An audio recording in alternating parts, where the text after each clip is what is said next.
Hola, buenas tardes. Mi nombre es Andrea Caballero, estudiante de doctorado en educación de la Universidad Pedagógica El Libertador. En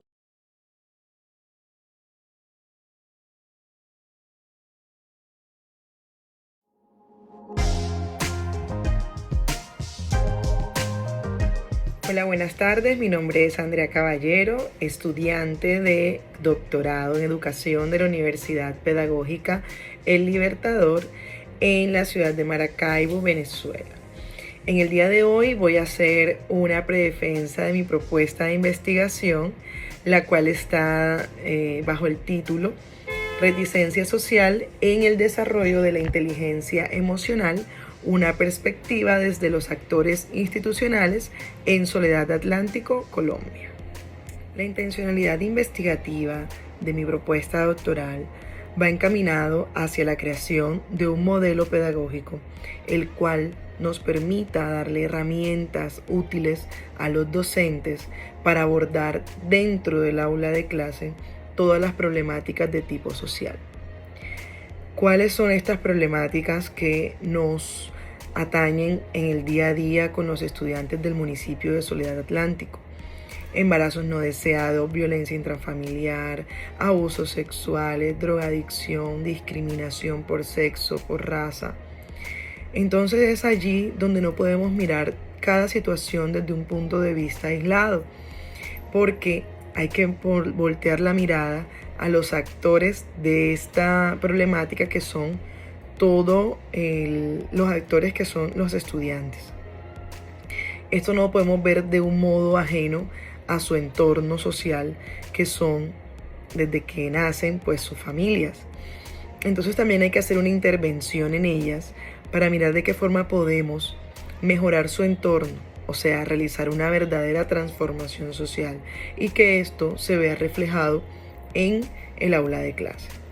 Ahora, no se busca hacer unas inmersiones sin tener bases, porque una de las cosas que hemos observado o que he observado es que todo el tema de la inteligencia emocional en las aulas de clase no se ve, o no tenemos el personal idóneo, o simplemente nos dedicamos solamente a la academia y se tiene muy de lado la parte de las emociones del estudiante, y no notando que eso es lo que en realidad mueve al ser humano.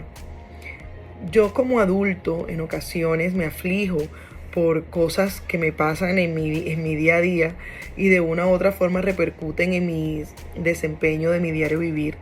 Ahora no me imagino un estudiante de 10, 11, 12, 13, adolescente, que de pronto no tienen aún su maduración en la parte emocional. Entonces, ¿cómo tomarán aún ellos todas estas situaciones y todas estas problemáticas?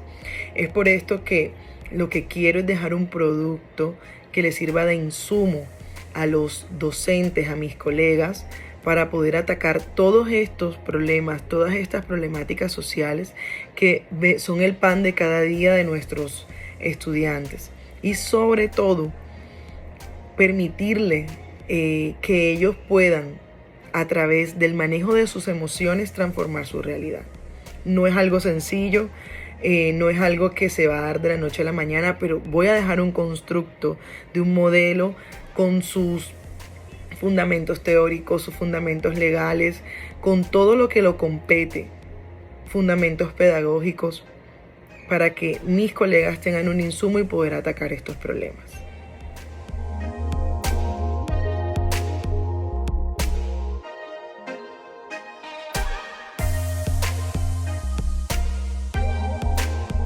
Cabe aclarar la importancia que tienen las competencias emocionales en la educación. Hace poco observaba a una estudiante de grado 11 de mi institución, Francisco José de Caldas, la cual su madre me abordó porque yo fui docente de ella en básica primaria, y me decía: profe, la niña está perdiendo 6 materias, no sé qué hacer, el grado está embolatado, hablé con ella, que usted le tiene mucha confianza. Bueno, hice lo propio, dialogué con la estudiante. La niña tiene 16 años, Y yo le empecé a preguntar, cuéntame qué te está pasando, si bien pues ella no era de las mejores, pero siempre una niña muy dedicada con sus quehaceres y con sus tareas y siempre le iba bien. Y entre indagar e indagar me di cuenta que la niña tenía un embarazo en ese momento y su mamá no lo sabía. Entonces fue entrar en un proceso de diálogo con ella, de preguntarle quién era el padre, cómo había sucedido, qué iba a hacer, cómo iba a pensar las cosas, enfrentar la realidad de contarle eso a su mamá. Entonces, más allá de decir, no, es que va mal académicamente, era mirar qué estaba pasando en esa niña. Y yo con simplemente observarla, preguntarle qué le sucedía, pudimos llegar al punto, que es que ella tiene una problemática de un embarazo no deseado y es normal que simplemente ella no quiera ni siquiera estar pendiente de sus quehaceres. Esta investigación, esta propuesta de investigación tiene una gran relevancia e importancia porque primero quiero darle herramientas estructuradas, lineamientos claros que permitan dar solución a esas problemáticas sociales anteriormente mencionadas.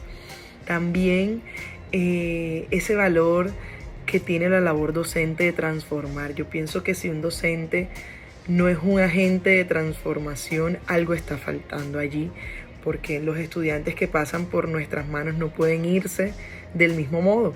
Entonces estamos obligados a ser agentes de cambio y este es el propósito principal o la importancia que más le quiero poner a mi investigación.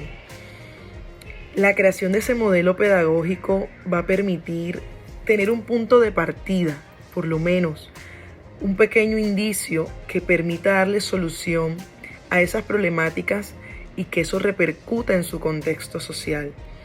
Darle herramientas a esos estudiantes para poder resolver esos conflictos, darle esa resiliencia que ellos deben tener para transformar esa realidad y de esa adversidad, de esa problemática que puedan tener, sacar provecho.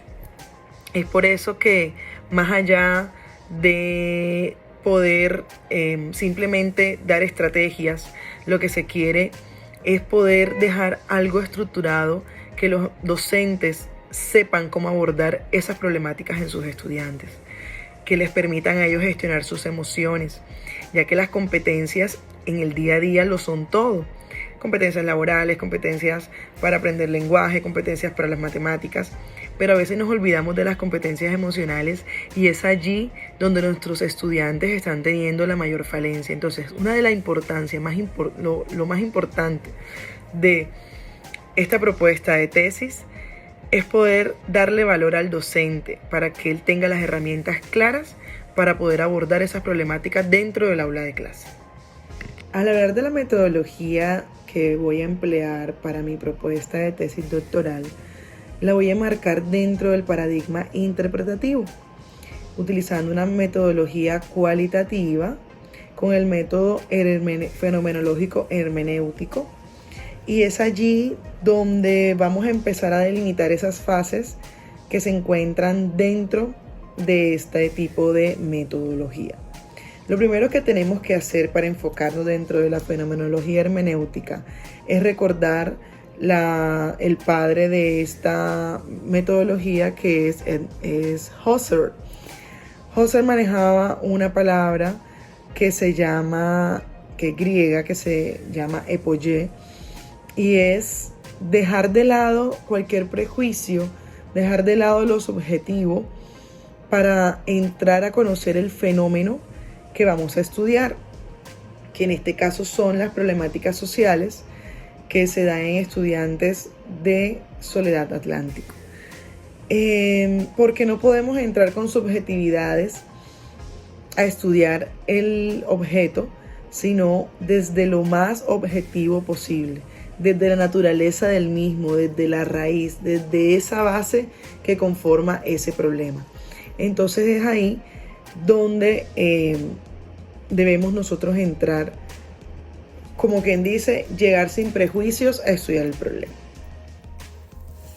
La posición metodológica de mi investigación se encuentra enmarcada dentro del paradigma interpretativo, que lo define Schwant en el año 2000 como una alternativa del paradigma racionalista porque se utiliza en las disciplinas de ámbito social. Existen diferentes problemáticas, cuestiones y restricciones que no se pueden explicar ni comprender desde la metodología cuantitativa, y por ese motivo surge este paradigma interpretativo para darle nuevos planteamientos que proceden fundamentalmente de la antropología, la etnografía y el interaccionismo simbólico. Él también afirma que esta multiplicidad de términos se emplean para determinar y denominar este paradigma de investigación por su base epistemológica construccionista, que nos lleva a aceptar que los seres humanos no descubren el conocimiento, sino que lo construyen. Swandan también afirma que elaboramos conceptos, modelos y esquemas para dar sentido a la experiencia y constantemente comprobamos y modificamos esas construcciones a la luz de nuevas experiencias. Por lo tanto, existe una ineludible dimensión histórica y sociocultural en esta construcción, finaliza Schwand. Entonces, dicho esto, mi investigación está enmarcada dentro de este paradigma porque, primero, estamos trabajando con seres humanos. Segundo, estamos descubriendo a través de lo que observamos cuáles son esas problemáticas sociales que los atañen. Tercero, porque queremos dar sentido a través de esa observación a nuestra investigación. Cuarto, porque dice que el ser humano elabora conceptos, modelos y esquemas para dar sentido a la experiencia, y con esta investigación se quiere dejar un producto, y en este caso es un modelo que nos va a permitir poder conocer y hacer una visión sociocultural de esta construcción de esta sociedad. Por otro lado, la metodología cualitativa nos permite poder estar dentro del objeto que se va a estudiar, tener una interrelación mutua, por lo cual no importa tanto la generalización de las conclusiones, sino la peculiaridad del fenómeno. Por eso decía, cuando estaba hablando del problema, que los elementos se tienen que dar por individual, cada uno en una relación dependiente ideológica. Y de esto también nos habla Rueda en el año 2012. Que nosotros como investigadores, yo como investigadora de este problema, debo sumergirme a la realidad, no solamente para captarla, sino para comprenderla. El método con el cual yo voy a trabajar es el método de fenomenología hermenéutica. Por esta cuestión, trato de buscar el significado del problema desde su raíz, desde su esencia, para explicitar las experiencias de los actores. Esto lo voy a hacer a través de grabación de conversaciones, a través de escrituras de anécdotas, de experiencias personales de vida, conocer y llegar a hacer entrevistas directas con los actores de este proyecto. Otras fuentes de datos que puedo tomar son literaturas o estudios que ya hayan realizado dentro de mi municipio, estadísticas del DANE, donde puedan estar tipificados por estratos socioeconómicos y poder detectar estas problemáticas que atañen a los estudiantes de Soledad Atlántico. Heidegger en el año 2015 propone unas fases para trabajar el tema de la fenomenología hermenéutica, que son la fase de precomprensión, comprensión e interpretación. En la fase de precomprensión es una etapa previa en la cual se comprenden los objetivos de los cuales yo parto. Ya eso se los comenté al inicio, y uno de ellos es desarrollar un modelo pedagógico que sea muy estructurado, y ese es el gran objetivo. Entonces, en esa primera fase de precomprensión, que es la etapa previa, vamos a mirar cuáles son los objetivos de parte del investigador, o sea, de mi parte. Luego, en la etapa de comprensión, es una etapa en donde vamos a describir En esa etapa describimos la realidad vivida, también los individuos se relacionan entre sí y con el investigador para poder tener relación en lo que se investiga y poder estar inmersos dentro de ese proceso investigativo. Y por último está la etapa de interpretación, que es una etapa ya más estructural, que es el estudio y análisis de lo abordado en la investigación. O sea, no solo sabemos cuáles son los objetivos, ni tampoco describimos, sino que vamos a hacer un análisis profundo de esos problemas sociales, en el caso de mi proyecto, de esos fenómenos sociales que están afectando a ese grupo, a esa muestra que vamos a hacer. Esta etapa también incluye una divulgación de resultados, que es lo contrastado entre lo que me planteé en la etapa previa de precomprensión y lo que ya arrojaron como resultados en la interpretación. Entonces, espero que haya quedado claro esta información, que haya sido de su agrado, que si tienen preguntas las hagan debajo de este link y sobre todo que haya podido hacerme entender en este proyecto, en esta propuesta de tesis doctoral. Muchísimas gracias, doctora Yasmín y compañeros, y espero que les vaya también bien en sus trabajos. Chao.